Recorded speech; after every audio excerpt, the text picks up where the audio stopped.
60 करोड़ लोग, जी हाँ दोस्तों, 60 करोड़ लोग। आखिर 125 करोड़ की इस जनसंख्या में 60 करोड़ लोगों को प्रधानमंत्री नरेंद्र मोदी कैसे बचाने वाले हैं? प्रधानमंत्री के पास क्या प्लान है कि इन 60 करोड़ लोगों को कैसे भी करके वो इनका जीवन बचाएं? दरअसल प्रधानमंत्री के पूरे राजनीतिक करियर का सबसे इंपॉर्टेंट टेस्ट यही सवाल बनना चाहिए। दोस्तों, ये जो खबर मैं आपको आज बताने वाली हूँ, यकीन जानिए आपको कोई टीवी का पत्रकार छोड़िए यूट्यूब का पत्रकार भी नहीं बताएगा। क्योंकि दोस्तों, ये खबर किसी व्यू बटोरने के लिए या किसी पॉलिटिकल स्टेटमेंट, इसने उसको निशाने पर ले लिया, इसने उसको ये बोल दिया, इसके चुनाव में ये जीत जाएगा, उसके चुनाव में ये हार जाएगा, से नहीं है। ये खबर सीधा सीधा इस देश के 60 करोड़ लोगों से जुड़ा हुआ है। 60 करोड़ लोगों का जीवन मुसीबत में है। और दोस्तों, एक पत्रकार के तौर पर मैं इस वीडियो के जरिए इस देश के प्रधानमंत्री से जानना चाहती हूं कि जिस विकसित भारत का सपना वो बना रहे हैं, जिस साल 2047 के ख्वाब वो बुन रहे हैं, उनमें इन 60 करोड़ लोगों की क्या हैसियत है, वो कहां स्टैंड करते हैं। दोस्तों, मध्य प्रदेश के इंदौर में जिस तरह से दूषित पानी, पीने के पानी में सीवर का पानी मिल जाने की वजह से सिलसिलेवार तरीके से मौतें हुई, और उन मौत के बाद पूरा का पूरा प्रशासन, पूरी की पूरी सरकार घुटनों पर आ गई। उसके पास कोई बताने के लिए कोई वजह नहीं थी, तब जबकि महीनों सालों से वहां के लोग दूषित पानी का शिकार हो रहे थे, शिकायत कर रहे थे। उसने इस देश के आगे एक बहुत बड़ा सवाल खड़ा कर दिया है। क्योंकि ये बात अब केवल मध्य प्रदेश की नहीं है, ये बात अब देश की बन गई है। अगर आपको लग रहा है दोस्तों कि मध्य प्रदेश के केवल इंदौर का यह हाल है, तो नहीं, इंदौर के साथ साथ भोपाल में भी अब दूषित पानी की समस्या आ खड़ी हुई है। लेकिन मैं आपको इस वीडियो में तस्वीर बड़ी दिखाना चाहती हूँ। मैं चाहती हूँ बात देश की करना। दोस्तों, दैनिक भास्कर की आज पहले पन्ने की एक खबर बताती है कि ये जो गंदा पानी है ना, जो गंदा पीने का पानी है, इसकी वजह से देश में 60 करोड़ लोगों की जिंदगी संकट में है। उनके लिए एक बहुत बड़ी मुश्किल खड़ी हो गई है।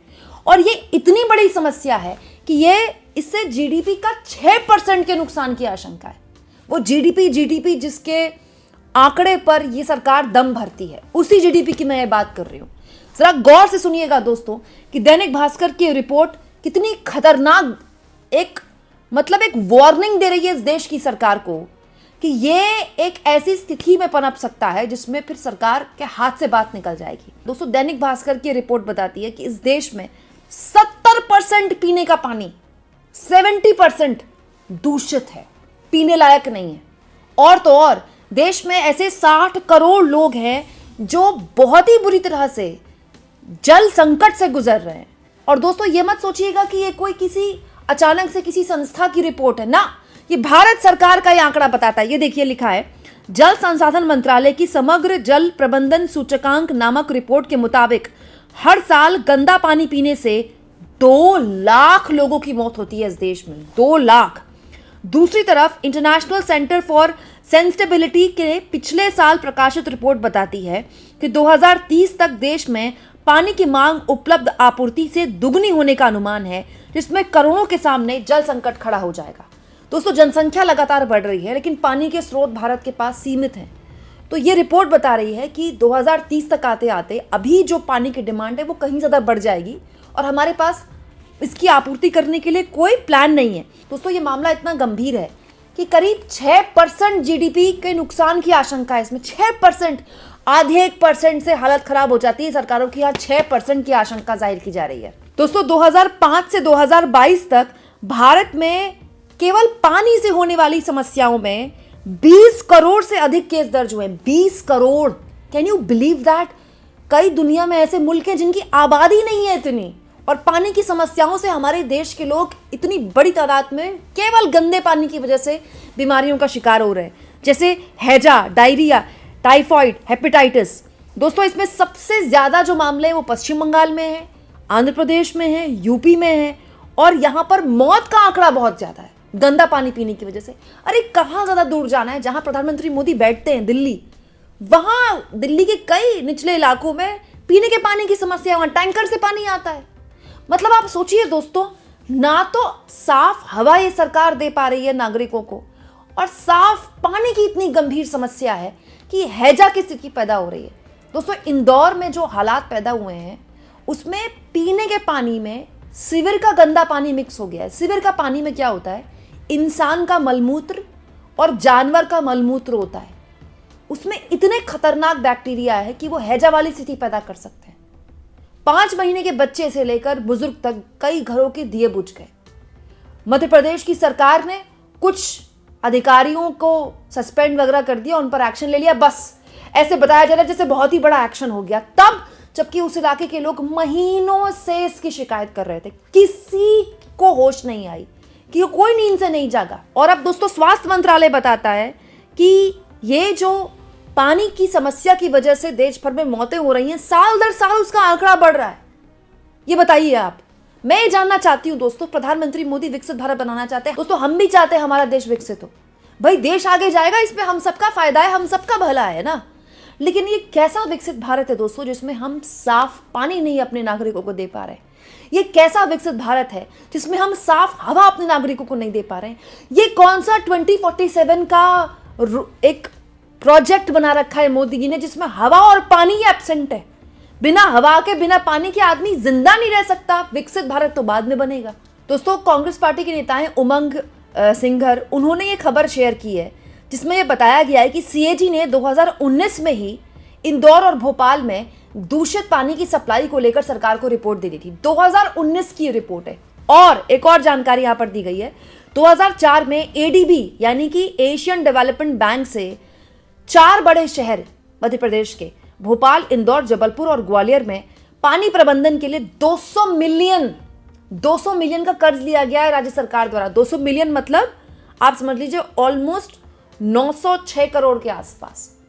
मतलब सीएजी की रिपोर्ट बता रही थी राज्य सरकार को कि आपके दूषित पानी की वजह से इंदौर और भोपाल में स्थितियां खराब हैं, लोगों की जान आफत में पड़ सकती है, चेत जाइए। सरकार उसके लिए 900 करोड़ का भारी भरकम कर्ज ले रही है और उसके बावजूद भी महीनों से लोगों के घरों में दूषित पानी आ रहा है, वो पानी पी रहे हैं, उसकी शिकायत कर रहे हैं। जिसको आप दोस्तों, ये पानी इतना दूषित है कि आप वहां खड़े होकर उसको सूंघ नहीं सकते, लेकिन वो पानी पीने को मजबूर हैं लोग। और शिकायत करने के बाद कोई जवाब नहीं मिलता। और अब जब लोगों की मौत हो गई है तो प्रदेश की सरकार ऐसे जाग रही है, ऐसे एक्शन की बात कर रही है जैसे अचानक से उसको एक दिन पहले पता चला हुआ, अच्छा इतनी मौतें हो गई। दोस्तों ये जो लोगों की मौत हुई है दूषित पानी की वजह से, ये आकस्मिक मृत्यु नहीं हुई है। ये ऐसे नहीं है कि कोई एक्सीडेंट में किसी की जान चली गई। ये प्रशासन, शासन, सरकार की घोर लापरवाही है। न जाने मध्य प्रदेश में कितने इंजन लौट रहे हैं दोस्तों। पार्षद बीजेपी का, विधायक बीजेपी का, सांसद बीजेपी का, मुख्यमंत्री बीजेपी का। और कितनी शर्मिंदगी की बात है कि ये सब कुछ जब हो रहा था तो मुख्यमंत्री कहीं किसी की शादी की कार्यक्रम में शामिल हो रहे हैं, कहीं गुजरात में कार्यक्रमों में संबोधन करने के लिए जा रहे हैं। कोई सीरियसनेस ही नहीं है, किसी को घंटा फर्क नहीं पड़ता। कैलाश विजयवर्गीय ने यही बोला था ना पत्रकार अनुराग द्वारी को कि घंटे का सवाल है। एक्चुअली में घंटा फर्क नहीं पड़ता। मैं ये जानना चाहती हूँ दोस्तों, प्रदेश की मंत्री को तो घंटा फर्क नहीं पड़ता, लेकिन देश के प्रधानमंत्री को फर्क पड़ता है कि नहीं पड़ता है? दोस्तों हर घर जल योजना थी, उस योजना के तहत क्या साफ पानी लोगों के घर तक पहुंचाया जा रहा है? नमामि गंगे योजना एक योजना शुरू की गई थी, याद होगा आपको। इसके जरिए गंगा, माँ गंगा को साफ करने की योजना थी, क्योंकि मोदी जी के हिसाब से वाराणसी में माँ गंगा ने उनको बुलाया था। नमामि गंगे योजना के जरिए न केवल गंगा साफ होती बल्कि गंगा का पानी पीने लायक भी हो जाता। अब मुझे बता दीजिए, इस योजना को लागू हुए इतने साल हो गए, क्या गंगा का पानी पीने लायक है? क्या गंगा का पानी ऐसा है कि उसको बिना उबाले हम पी सकते हैं? तो दोस्तों ये उस नदी का हाल है जो सबसे ज्यादा पवित्र मानी जाती है हमारे सनातन धर्म में। तो फिर आप उस पानी पर कैसे भरोसा करेंगे जो लोगों के घरों तक गंदी सीवर के पानी से कंटामिनेट होके जा रहा है? कितना खतरनाक है ये। अब आप ये सोचेंगे दोस्तों, ये मामला इतना गंभीर है तो फिर इससे किसी को फर्क क्यों नहीं पड़ता? क्यों? क्योंकि सरकारों को पता है, पार्टियों को पता है कि इस मुद्दे पर चुनाव नहीं लड़े जाते हैं। चुनाव से पहले कोई 10,000 की योजना आ जाएगी, कोई 8,000 की योजना आ जाएगी, चुनाव से पहले कोई लाडली बहन योजना आ जाएगी। मैं जानना चाहती हूँ, शिवराज सिंह चौहान लाडली बहन योजना लेकर आए थे ना मध्य प्रदेश में जब वो मुख्यमंत्री थे। उनके रहते भोपाल और इंदौर में दूषित पानी की समस्या से पिछले कई सालों से वहाँ पर लोग शिकार हो रहे थे। क्या शिवराज सिंह चौहान के लिए इम्पोर्टेंट क्या था? चुनाव जीतना या फिर लोगों की जान बचाना? ये कितना गंभीर मसला है दोस्तों। जिस पर मुख्यमंत्री से लेकर प्रधानमंत्री तक सबके सब चुप हैं। आप बनाइए विकसित भारत, लेकिन ये तो बताइए कि इस विकसित भारत में ये जो गरीब लोग हैं इनको साफ पानी साफ हवा देने का क्या प्लान है। दोस्तों, आप इस मुद्दे पर क्या सोचते हैं कमेंट बॉक्स में ज़रूर लिखें, और जितना हो सके चैनल को शेयर भी करें, सब्सक्राइब भी करें, और थैंक्स और ज्वाइन के ऑप्शन से अगर आप चाहें तो कुछ आर्थिक मदद भी चैनल की ज़रूर करें।